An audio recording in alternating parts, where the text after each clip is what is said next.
Okay, as promised in my preview video, I am reviewing some more batteries.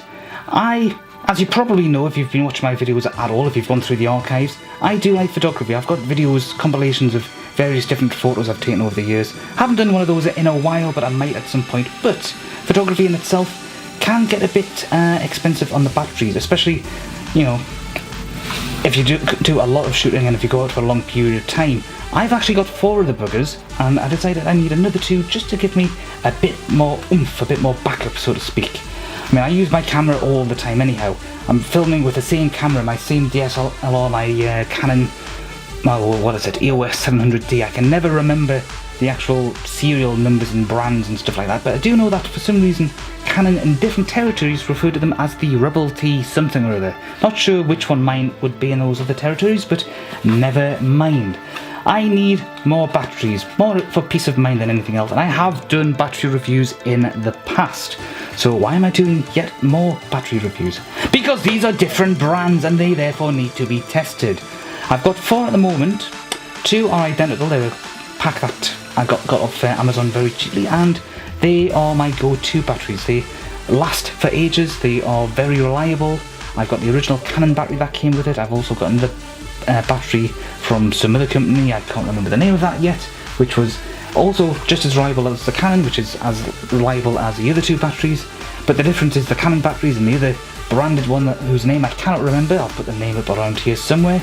Although they're very reliable, they were also very expensive. And why get really expensive ones when you can get reliable ones that are just as good for less money? Now these Powerextra are actually identical in all regards to the batteries that I have in terms of shape and whatnot. But they're a different brand. I've never tested them. I have no way of knowing whether or not they are going to be any good or not. This is just first impressions. So there's something I really should have with me, which I don't at this point. Just a sec.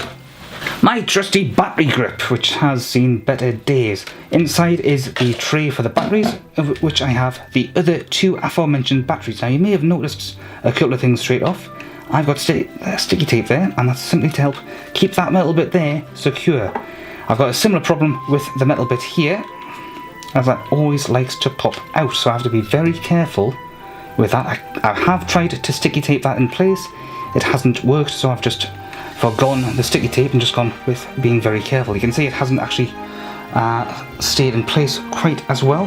That metal bit that you can see behind it, that's just the locking mechanism. Ignore that for the time being, but you can see that the actual metal bit hasn't stayed in place as it should. But there is a way around that, and you'll see that when I come to put these buggers inside it. Just a quick look over what we have here. We have mini digital video battery, basically repeated all over the place. Lithium ion plus 100% extra power. Various cautions: do not open, modify or incinerate. It should go without saying, but can cause fire and burn hazards. Do not expose to high temperatures, 140 degrees Fahrenheit. Keep the battery pack out of reach of children and in original package until ready to use. Dispose of used battery pack promptly. Made in China. Lion. Not recyclable, and so on and so forth. Yeah, otherwise it's just basically the same sort of stuff. It comes in this plastic disposable wrapper, which we don't really need because it comes in a cardboard box. But then you've got this little tray thing. Now, these things came in exactly the same kind of tray. I don't think I have them anymore. I got rid of them. Which kind of suggests at first glance that it's the same brand, but it's not. But will this fit in? Let's just do this. No, it does fit, but not very well. It's a very snug fit for that, which makes me wonder about how it's going to fit in the charger. But it's a slightly looser fit in some regards. In fact, that just came straight out, whereas before it was a lot snugger feeling. So yeah, there are some obvious initial differences straight off the bat. Let's just take a look here. There's a serial number there. There's general similarities in the construction. They must basically have the same mould or have made their own mould some way based on one of the original batteries. But that's one of the batteries I just took out the battery grip, and this is one of the new ones. In fact, before we go any further, something else I forgot to bring with me is my charger. Now I've got this plugged in, but I don't need to plug it in for the time being. I'm just doing that to see if it stays in quite nicely. It does. Oh, a bit of a snap there, but yeah, it seems to be okay. It's not coming loose there, but it does pull out quite easily compared to this one, which yeah, they do come out quite easily and they do stay in quite easily. I think the official Canon battery doesn't like staying in chargers that well, so if it gets knocked, it could potentially come out, whereas these ones, yeah, they must have all taken the Canon battery and used that to make a mould for themselves.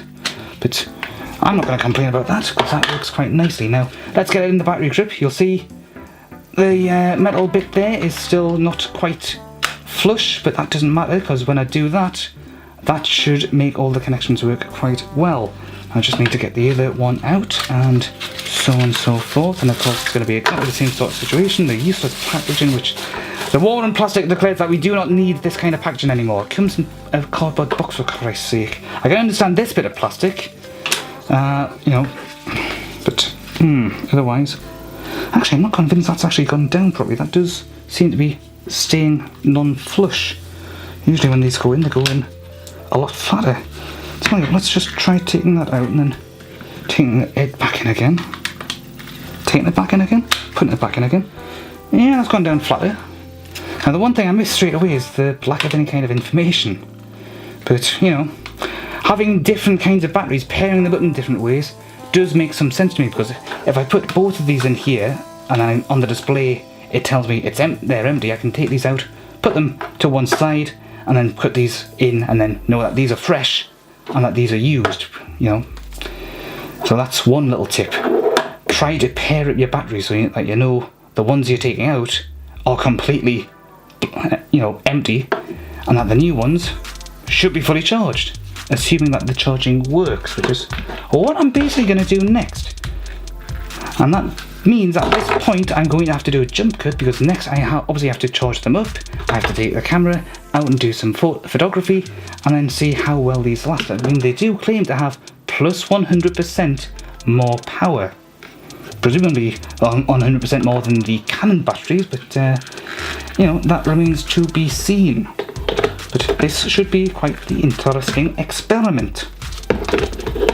At least for me, and camera buffs anyhow. If you're not a camera buff, you're probably not watching this video. But if you are watching this video, and you're not a camera buff, consider taking it up as a hobby. It's quite worth it, I promise. Jump cut! Actually, that's not jump cut just yet. Well, too late, I already have, because there's other things that I didn't actually take a look at here. We've got a card, a thank you card, a compliment card, and various other things. Thanks for choosing Powerextra brand. Your suggestions and satisfactions are important to us. If you're satisfied with our product, could you please share a positive review on Amazon? If there are any defects or other problems of our product, please feel free to contact us, and blah blah blah blah blah. Step 1, log in your Amazon account and click your orders. Click write a product review, rate the item, then share your thoughts about our product. That's a bit like saying rate, comment, subscribe, like, share, and so on and so forth, as we do on every YouTube video. Well, I don't normally, as a rule. There are videos where I've done that, I just haven't done that for years, I think. And we've got yet more plastic wrapping, which we don't need. It's just going to go straight in the bin, but it seems to be somewhat indestructible. Oh, come on! Heave ho! Heave ho! Heave ho! Nope. It ain't opening. It ain't opening. It's any kind of ugly sort. Oh, there we go. It opened. Yeah, we've got a. Oh, that. If this is supposed to be something to clean your camera lens with, I'm not sure how really. I've got plenty of these, to be honest, and they all feel a bit softer than this. This feels. I'm not even sure I like the idea of having the name actually written on, because conceivably, if that corrupts in some way, does that mean that you could potentially dirty your lens? In fact, let's just give this a test and see. Oh, the autofocus is going crazy as the light goes ballistic. Yeah. Well, I suppose that's cleaner.